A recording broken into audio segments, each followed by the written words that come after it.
On Friday the 13th, a trusted friend became a brutal executioner. 3 innocent children butchered in the sanctity of their own home. Their tiny bodies mutilated and put on horrifying display. The sheer savagery of this crime earned him the name the Monster of Worcester. But who was David McGreevy?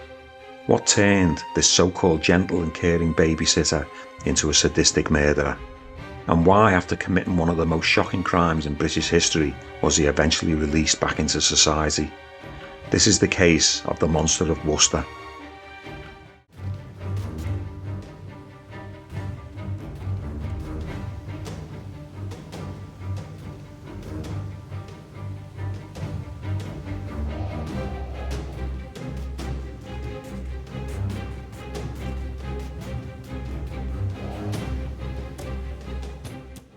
Born in 1951 in Southport, Lancashire, David Anthony McGreevy was the second of 6 children. His father was a sergeant in the British Army.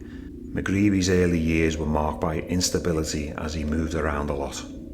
After leaving school in 1967, McGreevy joined the Royal Navy, but his military career was short-lived after he was dismissed for arson and was dishonourably discharged.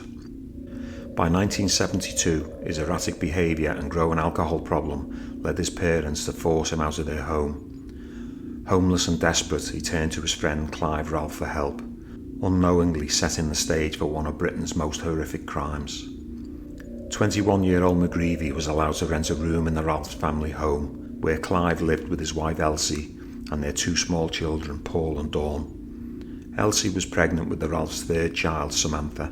They lived on Gilham Street, Worcester, UK, and Clive worked for his father as a lorry driver. When baby Samantha was about 7 months old, Elsie became a barmaid at the Punch Bowl pub in Worcester, about 2 miles from the Ralph home. With both Clive and Elsie now busy working, McGreevy helped out with babysitting the children.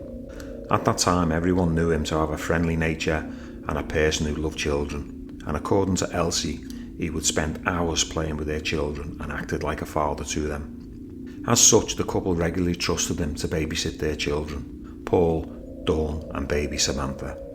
However, beneath the surface of this seemingly ordinary life, McGreevy had also become known as a heavy drinker and had a violent temper whilst under the influence of alcohol.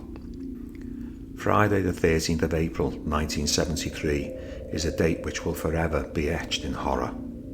That day, McGreevy was drinking at the pub in Worcester. After drinking 7 pints, he got into a heated argument, extinguishing his cigarette in a friend's beer, but nothing would compare to what he did next. Later that evening, while babysitting the children, Samantha began crying for her bottle. McGreevy, drunk and enraged, suddenly snapped. What followed was pure horror. He strangled baby Samantha with his bare hands, smashing her skull in a fit of fury. 4-year-old Paul was strangled with a wire, and 2-year-old Dawn's throat was slit with a razor blade. Not content with simply killing them, he retrieved the pickaxe from the cellar and mutilated their tiny bodies. Then, in an act of unspeakable brutality, he impaled the children's bodies on the spiked iron railings in the neighbour's backyard, and then he left the house. When Clive and Elsie returned home, they found their house in disarray and what appeared to be blood spattering on the wall. Their children and McGreevy were missing. Distraught with worry and unable to find their children, they drove to Worcester Police Station and reported what they had discovered. Shortly after police arrived at the scene, and in the early hours of Saturday the 14th of April, a police dog handler shone his flashlight in the pitch-black darkness, and the light landed on a pair of spiked iron railings between 2 back gardens. Illuminated in the torchlight were the small bodies of the 3 children impaled on the railings. The parents were quickly eliminated from the murder inquiry, and it wasn't long before McGreevy was arrested 2 miles from the murder scene at 10 to 4 in the morning. He was trying to hitch a ride out of town. When he was arrested, he reportedly said, "What's this all about?" At first he denied any responsibility, but several hours later he said, "It was me, but it wasn't me." Then he described in graphic detail the events of the evening. He told police, "I put my hand over Samantha's mouth and then it went from there. It's all in the house. On Paul I used a wire. I was going to bury him, but I couldn't.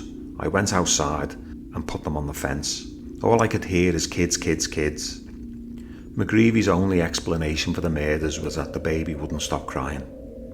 On June the 28th, 1973, McGreevy appeared in court and pled guilty to the murders of all 3 children. The hearing lasted only 8 minutes because McGreevy pled guilty. There was no defence plea, no motive, and no case of diminished responsibility. He was sentenced to multiple life terms with a minimum of 20 years for each offence. For decades, McGreevy remained behind bars, but in 2006 he was controversially transferred to an open prison, qualifying him for day release. When the public discovered this, the outrage that followed forced his return to a closed prison. Yet in 2018, despite the horrific nature of his crimes, the parole board ruled that he was no longer a danger to society, and in June 2019 the Monster of Worcester walked free. Speaking in an interview, Elsie, the children's grieving mother, was horrified by his release. She said, "He took 3 lives, not 1, not 2, 3. Why does he get a second chance?" She said that at the time he was sentenced, she was left with the impression that he would never get out of prison, and that was the sole source of comfort for her. She also said it's still not fair he has been released after what he has done. There's other prisoners that haven't done half as bad as what he did to my children, and they haven't been put up for parole. The MP for Worcester at that time was Robin Walker, who had repeatedly objected to McGreevy's release, said, "Frankly, I don't think someone who carried out such crimes should ever be let out." But what do you think? Should David McGreevy have ever been freed? Should this wicked crime have ever been given the option for parole? Leave your thoughts in the comments below. Do you think justice was served? If you love true crime, make sure to like, subscribe and hit the notification bell to never miss an episode.